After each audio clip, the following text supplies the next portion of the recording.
Standing up for yourself is the fastest way to gain respect, but we all know it's incredibly difficult. That's why in this video I am extremely excited to share a 3-step process that has been really helpful for me. And at the end I'll give you a 1-sentence framework that you can take and apply in almost any conflict in your life. The first mistake people make in these situations is stating judgments that imply people are wrong. These judgments are an evaluation of somebody's character, and people hear these judgments as personal attacks and they get defensive. Examples of these judgments can be insults.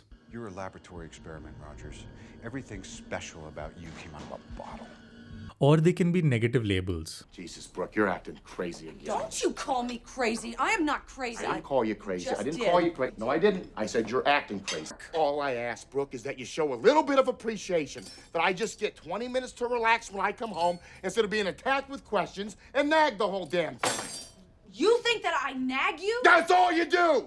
All you do is nag me! So for example, in the clip that you just saw, this guy wanted space, but instead of that, he chose to judge and call out the nagging. And because of that, they moved farther away from a solution. And I'm talking about specific language to use here because we all have a self-serving bias, which leads us to think that we are in the right all the time. For example, at work, if you care more about details than a coworker, you might call them disorganized. But if they care more about details than you can call them picky and obsessive. Or if your partner wants more affection than you're ready to give, we call them needy. But if we want more affection than they are ready to give, we call them distant. Have you noticed that their stuff is shit and your shit is stuff? So instead, replace these judgments with a specific observation. An observation is just stating facts of a behavior that you did not like. And when you make this observation, make it specific to a time and place. एक दफा किरण मुझे बोल रही थी कि आप हम लोगों में इंटरेस्टेड ही नहीं हो। मैंने कहा क्या मतलब? तो उन्होंने कहा आप जो हो अपनी दुनिया में खोए रहते हो, और अगर आप हमारे साथ भी बैठे हो तो आप अपनी दुनिया में खोए रहते हो, आपको हमारे इंटरेस्ट ही नहीं है एक्चुअली। अच्छा, वो कंप्लेन नहीं कर रही थी, डांट नहीं रही थी, वो मजाक उड़ा रही थी। नहीं, वो ऐसे एज एन ऑब्जर्वेशन बोल रही थी। At this point, these are not specific observations, but watch what happens next as he makes it specific. फिर उसने बोला कि अभी मैं समझ गई हूँ कि आप इंटरेस्टेड ही नहीं हो। तो ऐसे क्या मतलब? इससे कि देखो हमारी शादी को 10 साल हो गए, मतलब हफ्ते में 2-3 दफा तो मैं आपसे सुनती हूँ कि यार अम्मी के साथ मुझे वक्त गुजारना है, अम्मी के साथ मुझे अम्मी के साथ वक्त नहीं मिलता है। तो फिर आप मिलते क्यों नहीं हो अम्मी से? 2 माले ऊपर रहती हैं। So when you're stating these observations, make sure you avoid words like always and never. When people hear always and never, they tend to become defensive.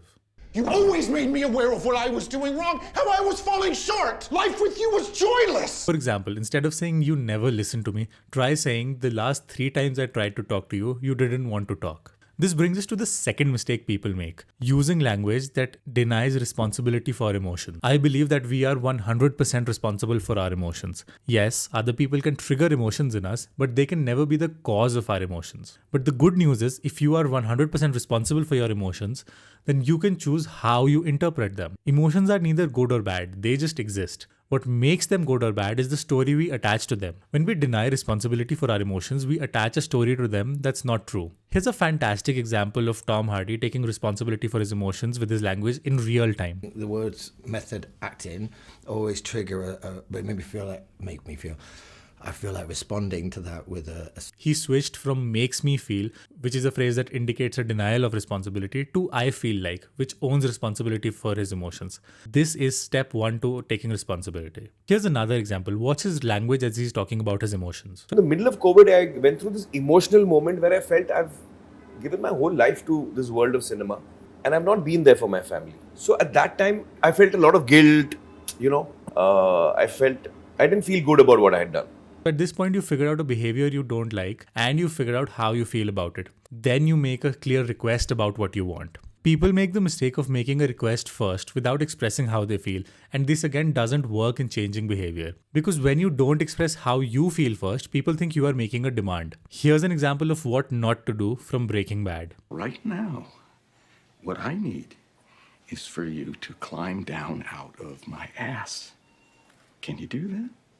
So how do you make a clear request? Step 1 is to focus on what you want instead of what you don't want. When we make negative requests like stop nagging me, that doesn't actually tell the other person what to do. Here's what a positive request looks like from Ted Lasso as he's talking to his mom. I mean, if you got something you need to say to me, I'd appreciate if you just went ahead and said it. Did you notice that he only talked about what he wants and how he would feel if she agreed to his request without demanding that she agreed? This is the key to making a clear request. The sign of a good request is that it doesn't force the other person to comply. That's a demand. Personally, I like the phrase, would you be open to, before making a request. Let's say you are frustrated when someone interrupts you in conversation. Word you're targeting. I understand. Okay, but so wouldn't that is how I feel.